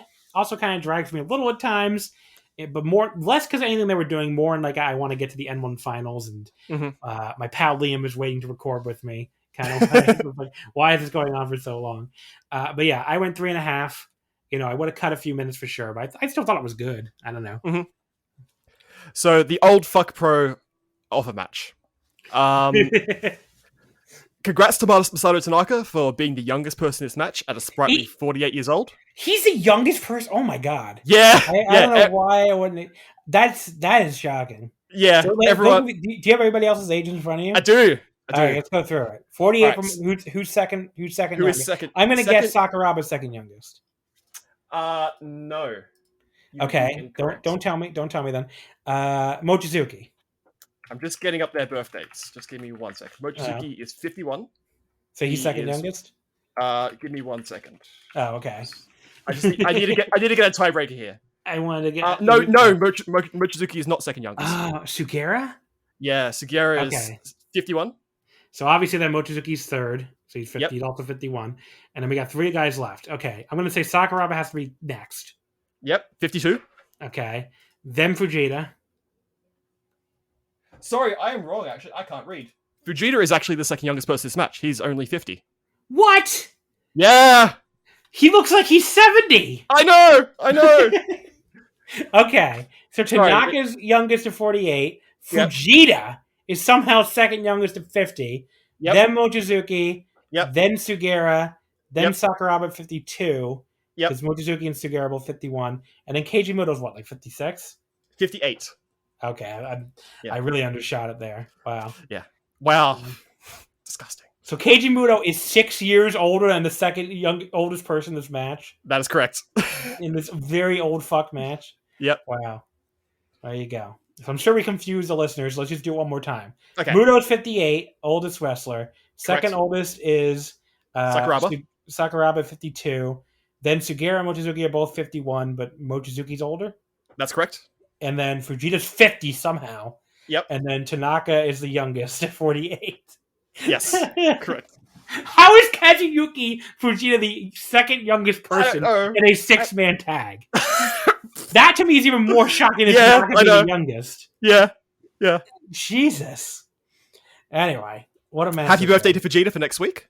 He turns 51 next week. So, sprightly old chicken. I thought this was pretty good. Yeah, it was like an old fuck match. You knew what you're getting in. You could watch these 6, you go, okay, these two are going to pair up and this is what you're going to get. And, Muru and Vegeta threw each other the fuck around. That was fun. Then there was a Mochizuki Sakuraba kick fight. That was fun. And then, Sugiura and Tanaka threw each other around. That was fun. It's good stuff. But, at that point in the show, it's like, okay, get through this. Let's get to the main event. Exactly. Come on. And the main event was Katsuhiko Nakajima defeating Kano in exactly 20 minutes, apparently, with the Diamond Bomb to win the N-1 victory. So Marufuji comes out, the GHC Heavyweight Champion. He comes out before the final, just says he's looking forward to defending his title against the winner. This lazy fuck who didn't compete in this tournament. God bless him. So Nakajima, he beats Kano all over ringside to start. He just sends him in the railing a bunch of times. Back in the ring, they take turns with some incredibly hard soccer ball kicks. And then Nakajima at one point rakes Kano's eyes, I guess to show early on he's not going to be any nicer to him, just because they're both in Congo. Mm-hmm. Nakajima's kicks... Oh, sorry, go ahead. And they both came out in Congo shirts. That's true, they did. Yeah. Nakajima's kicks sound like shotgun blasts, like they always do. And Kano has strong kicks too, but just the sound of Nakajima's kicks during these exchanges just sound like he's absolutely killing Kano. Both guys dump each other on their heads with German suplexes at one point. They both no-sell. Then they both exchange high kicks at exactly the same time to very audible gasps from the crowd, and they both go down. Perfectly timed there. Great little sequence. Kano ends up walking, or running actually, right into a thrust kick from Nakajima when he stands back up. A great thrust kick.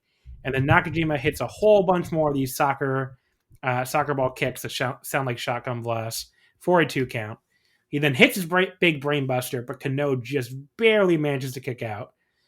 Kano then avoids a punk kick from Nakajima. He avoids a second running kick. He grabs Nakajima by his ankle straight down to an ankle lock, and then he just holds him by the ankle, holds him upside down, and hits this really hard kick. This sounded like a shotgun blast too, to what looked like Nakajima's neck or like his upper chest. That looked so painful. And then he went up top, hit his double stomp, but Nakajima kicked out. Kano locks on his sleeper. Nakajima is able to flip his way out of it. He then catches Kano charging him in the corner. He sets him up across the top turnbuckle, hits a very hard knee attack to the body just before the 15-minute call, and then hits a running punk kick to the stomach as well while he's on the mat. Covers for another 2 count. He tries to go for the brainbuster again, but Kano just reverses right into his own suplex. That leaves both guys down. They take turns hitting very hard middle kicks to each other once again. They go really fast at one point during that exchange. Kano seemingly wins that exchange. Nakajima staggers in the ropes. Then they start going at it again, and they start trading extremely hard slaps again. Kano knocks Nakajima down with his second one. The referee is checking on him. There's a super hard slap. It really, the one that he knocked him down with, was a super hard slap. It fucking owned. Nakajima stands up, and Kano kind of tells him, this ends up being Kano's downfall. He kind of tells him, you think you can slap me back? Go ahead and try.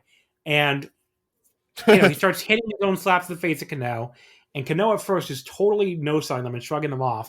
But then as it goes on, Nakajima finally starts having an effect, staggers him, and then he just fucking drops him, hits the fucking the Diamond Bomb, which is sort of almost like a vertical spike brainbuster into the power bomb, I guess. And that gets... Oh, wait, did I describe it wrong? It's like the Death Valley driver into the brainbuster. Oh, yeah. Okay, that's right. Yeah. But yeah, so this is almost like Kano's own arrogance cost him the match, where he had Nakajima right where he wanted him, but then he sort of let Nakajima start slapping him at the end there, like in a come on, what have you got sort of way, and just, his own arrogance kind of bit him in the ass there, which I liked. They do hug each other at the end, though, so I guess there's no problems in Congo. Congo is fine, everybody.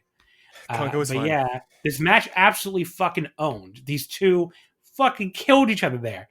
This is easily the best match of this tournament by a wide margin. It was better than all but one G1 match so far. Obviously, Ishii, Shingo. I went 4.5 here. It may crack the very bottom of my match of the year list. I have to go through and compare it, I guess. But this is really outstanding stuff. Just these two guys absolutely beating the shit out of each other, and it absolutely owned. So what else can I add to that? Jeez, you really summed it up really well there. I think a couple of things. So the first thing I noticed is, on the show as a whole, Noah really upped their production standards and production values for this particular show. This show looked amazing. They've got this new 4K camera that they're using to get these like really nice in focus shots of people coming out. And the first thing I noticed coming out as Nakajima came out, he has like, he comes out from the Funaki match and he's got this massive fucking bruise all down his neck. And it looked so gross. Like with how badly he got beat up in that earlier semifinal match. Kano and Nakajima both worked matches before this match on this show. So they come in a little bit tired, but it's like they fucking brought it. Holy hell. Like they kicked there's one line that I think Stuart Fulton had on the English commentary where it's like, there are more kicks than a sneaker factory. And I was like, yeah, fuck yeah, get in. They just beat the fuck out of each other for 20 minutes, and they can't really do this with anyone else in this company. Even though Noah is a hard-hitting, stiff, strong-style company, like these two are the only two who can do this really strike-heavy, laying it the fucking shotgun blast to the chest, shotgun blast to the back thing for this length of period at this level of intensity. I love this, and this kind of cemented one of my thoughts that I've been having over the past 18 months or so, which is like, Katsuhiko Nakajima is the best wrestler in the world. He's got the charisma down now. He's got the match quality. He's got the, the intensity. He's got the, character. Like he is like, every time I see him on my screen, I instantly transfix. I want to see everything he does. And his mere presence in a match automatically elevates it massively. So fucking so happy to see him go back to back. Happy. I'm going to be. Oh, yeah, I forgot he won last year. Wow. Yeah. Back to Nak. So now he's the Kota Ibushi of Pro Wrestling Network. Wow! There you go. I'm really gonna trigger Liam. Don't you dare insult my boy like that. This was so fucking awesome. I love it. It's so funny, by the way. I realize I have the number one Western Ibushi hater this week, and then I have the number one Western Ibushi fan, Haley, returning the show next week. real like duality of man. From the person who hates Ibushi, the person who loves Ibushi more than anyone on earth. So who is the angel? I am Ibushi. I am Switzerland, I guess. I actually like Kota Ibushi, but not like Naito, obviously. It's like Kota Ibushi for me is when that meme when it says like, I want Katsuhiko Nakajima, and then the mother says, we've got Katsuhiko Nakajima at home. Yeah. Well, see, then it was a great comparison then. Yeah, Nakajima he's on such a run right now. He should win. He absolutely should win the title match. And let's kick off this heel run at the Budokan. So overall, great. Hard to call it anything less than a great show. All the N-1 matches delivered. So, definitely should go out and watch it. You can really skip everything else, I guess, other than the two semis and the final. Especially if you're short on time. There's nothing bad on the show. But if you really want to skip the other stuff, it's not really necessary to watch. My final top 5 matches of the N1, 5 through 2, all 4 stars flat. 5th place, I went with Nakajima and Funaki from this show in the semifinals on October 3rd. 4th place, I had Kaito versus Manabu Soya. That was for the A block on night 2 on September 18th. 3rd place, Kano versus Masaki Mochizuki. B block, night 5, September 26th. And then 2nd place, Masato Tanaka versus Katsuhiko Nakajima. C block, night 1, September 12th. And of course, 1st place, the match we just talked about, Nakajima versus Kano in the finals from today's show, October 3rd. So 4.5 stars, very easily the match of the tournament. So what had been I definitely liked last year's N1 better overall, but the finals here were great. So the finals kind of, I don't want to say it saved the tournament. I mean, it's a short tournament anyway. It's only 6 nights, so it's not like, it was some struggle to get through. Yeah. But definitely wasn't, it's not going to go down my list of favorite, Japanese wrestling tournaments or anything, but it wasn't, it wasn't bad either, and definitely peaked at the end, which is, I guess, what you want. So. Yeah, it was a very easy watch for a tournament. It was like an hour each day for 6 days or something like that. It was not the 2020 Champion Carnival. So, wow. Yeah. What do you think is the Budokan match on January 1st? I don't know. They already said when they're doing Marufuji Nakajima? That's next week. Oh, next week? Okay. Yeah. They're at Edion Arena in Osaka next week. Okay. Maybe Nakajima Kaito? So I think that could be one possibility. I think there's also someone who wasn't in this tournament who is due for a shot. Who? Someone who hasn't been in Noah for quite a bit, for like 6 months. Okay. I don't know who you're talking about. You're blanking? I'm blanking. I'm talking about it's time for Go to come back. Oh, I totally forgot about Go Shiozaki. Wow, forgetting about Go. Oh, disgusting. So Go versus Nakajima. Yeah, that could be it. Yeah. There you go. All right, so we can wrap things up here. I thought this show would go an hour, and instead we went an hour and 40. So sorry. That's not your fault. We went like 20 minutes on just sports teams I like and how and stuff like that. I mean, we did lots of stupid shit, but hopefully the people enjoy it. That's what everybody loves stupid shit. If I've learned anything from my many years on this earth so far, it is that people love stupid shit. So yeah. Anyway, Liam, anything you want to plug for the people at home? Not really. You can find me on Twitter at Liam_D_McCann if you want to learn about like digital law and puro firsting and why NFTs are bad and all sorts of dumb shit. NFTs are definitely bad. Oh, they suck. Yeah. Anyway, I want to thank everybody, of course, for listening. Check out the Patreon for the ongoing G1 coverage, including tomorrow, Monday, October 4th, B-Block show. All throughout the week, we have more Patreon coverage. Next week, exclusively to the Patreon, I will be joined by Haley, a returning guest who always have a good time with Haley when she's on. And she and I will be talking G1 Night 13 from next Saturday, I think it's actually. Yeah, Saturday the 9th. Plus, Tokyo Joshi Wrestle Princess 2. So those are the two shows we'll be covering exclusively on the Patreon, myself and Haley. On the free feed, the schedule gets a little weird after that because the G1 schedule is so weird at the end here on these weekday shows. So it's a Patreon exclusive episode this coming Sunday, October 10th. Then a free episode, October 14th, on a Thursday. And that'll cover G1's nights 15 and 16, Wednesday the 13th and Thursday the 14th. And then the following Thursday, October 21st, will be the final two nights of the G1 with Voice Wrestling Sean Cedar coming on to talk about that with me. And that'll be exclusive to the Patreon as well. So if you want to hear me talk about the finals of the G1 and wrap everything up in the G1, you have to subscribe. So it is patreon.com/Wrestling Omakase. It's only $5. If you like the free episodes, if you listen all the way to the end of the free episode, honestly, I don't know why you wouldn't enjoy the Patreon, because clearly you can handle me more than many other people. So yes, definitely check out the Patreon at patreon.com/Wrestling Omakase. You can always follow us on Twitter at Wrestle Omakase. Wrestling, of course, would not fit. And folks, thank you as always for listening, and I will see you next time. Hey, this looks cool. Workouts while you work in. Free trial. Sure, I'll click here. My birth date for a matching playlist. That's fun. It's easy to be unsafe online. My mother's maiden name for a water bottle? Sweet. Now it's easy to help protect yourself. Norton 360 with LifeLock gives you device security, a VPN for online privacy, and identity theft protection, all in one. Opt in to cyber safety. Save 25% or more off your first year at norton.com/news. Hear that? Is that America cheering or a sausage patty sizzling to perfection? It's time to cheer for Egg McMuffin and fresh cracked eggs at McDonald's. It's time to wake up to the aroma of freshly baked biscuits and treat yourself to a real honest-to-goodness morning meal. Breakfast, it's on at McDonald's. Now enjoy a large iced coffee for just $2 and a breakfast sandwich to make a meal.